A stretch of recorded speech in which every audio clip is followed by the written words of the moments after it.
the Rocky Mountain West, a sense of urgency is growing in the effort to preserve native wildlands. People are increasingly concerned about the impact of human activity on the environment. We're all familiar with the issues of logging, mining, overgrazing, and development. However, one often overlooked side effect of such activities is the propagation of non-native invasive weeds. In the 1800s, weed seeds were imported to this country and contaminated hay and crop seed.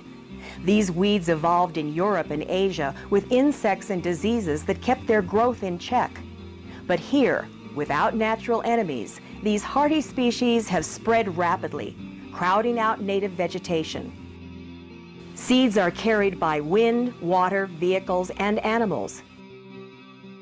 Weeds establish themselves on land disturbed by any human use or natural event that strips away the local vegetation. Certainly overgrazing is one way. Once the grasses are grazed to the ground, they lack the ability again to develop the roots, to pull up the nutrients and water, and that just gives knapweed the right to come on in and take over those resources.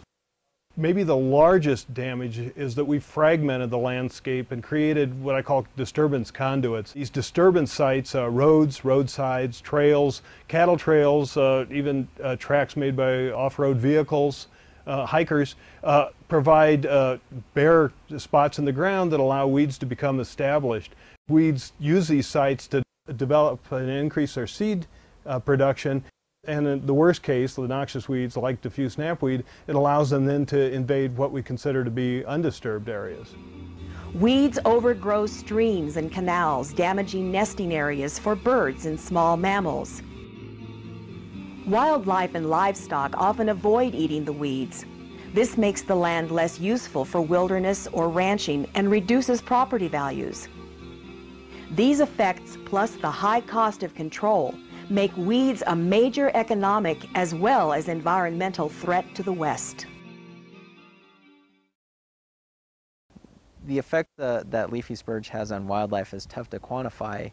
The best that we've been able to determine is that in the four-state area of Wyoming, North Dakota, South Dakota, Montana, is that leafy spurge costs roughly about $8 to $9 million economically in terms of wildlife effects.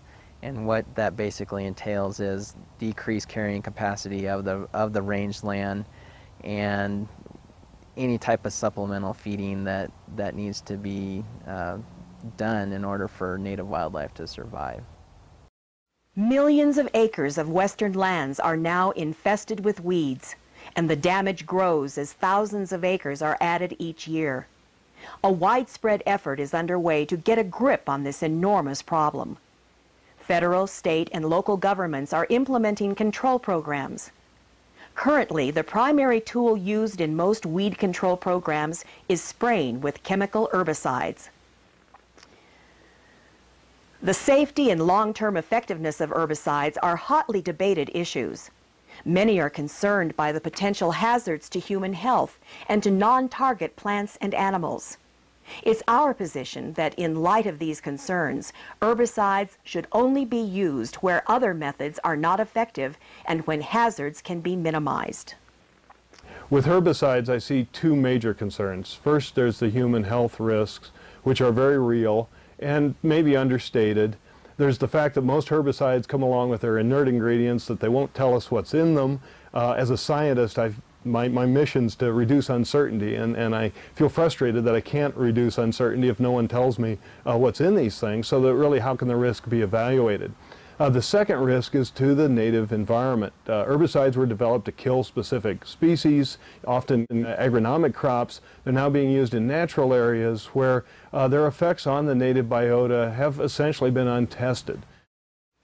Weed managers do use some non-chemical methods in addition to herbicides, but there is established resistance to the idea of chemical-free weed control. Weed management is a young and developing science. Yet, because of the urgency of the problem, managers often rely on chemicals to kill weeds quickly instead of fully researching the alternatives. Non-chemical weed control programs are now considered experimental, when in fact, All weed control efforts are experiments because circumstances vary and the long-term effectiveness of each program remains to be seen. Many varieties of noxious weeds are penetrating the Rocky Mountain landscape. These species have competitive advantages over natives such as deep root systems, prolific seed production, and long-term seed viability. Some can even alter soil chemistry to suppress the growth of native competitors. There are several different knapweed species infesting our region. These include spotted and diffuse knapweed. Studies show elk numbers are reduced in knapweed-infested areas. The value of the land for recreation is also reduced, since knapweed is an unattractive and thorny plant that can eliminate more attractive native plants from an area. Several species of non-native thistle also plague our area. Among these are Canada, musk, and plumeless thistles. These thistles can be very aversive to cattle and are damaging to rangeland and public lands across the West. It's important to note that some thistles are native, and proper identification must be made before control methods are applied. Native thistles are an important part of the ecosystem. Leafy spurge now infests nearly 3 million acres of land in 29 states. It destroys grazing lands for cattle and horses, degrades wildlife habitat, and greatly reduces plant diversity. Spurge has been a tremendous economic burden to our region due to the cost of control and the reduction of property values. In addition to accidentally introduced species, very serious problems have been caused by plants introduced deliberately for ornamental or functional value. Invasive ornamentals are a huge problem for us here at the park and for the broader landscape. Basically, what I mean by that is plants that are decorative or considered useful and are deliberately planted in people's gardens or landscaping that then are able to escape into the wild and create problems. Tansy is a common ornamental that grows well in many gardens.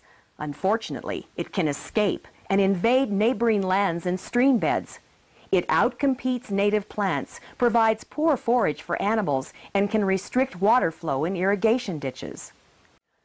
Dame's rocket seeds have been included in wildflower seed mixes until recent regulations banned their sale in Colorado. Dame's rocket is another invader of streams and marshes. These invasive ornamentals cost huge sums of money to control and often lead land managers to increase the use of chemicals. There are a number of non-chemical methods that are proving to be effective in controlling weed infestations. These include biocontrol, manual controls, grazing, and land rehabilitation. Many are coming to believe that biocontrol can be the most effective, least hazardous, and most affordable method of controlling large weed infestations. Biocontrol programs take parasitic insects from the weed's land of origin and release them onto infested terrain here. Insects are imported, which attack many different kinds of weeds. Government programs often make these insects available for little or no charge.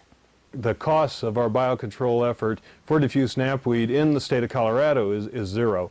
All of the species are available free from the Department of Agriculture so that private landowners or managers of public areas can obtain these insects, release them on the site, and in time, hopefully, see the control that we've seen at our site. 4 years ago, the Boulder County Commissioners gave my group at the University of Colorado at Boulder the opportunity to attempt to demonstrate that diffuse knapweed could be controlled using non-chemical techniques. The biocontrol part of our weed management on our diffuse knapweed has involved adding a suite of insect species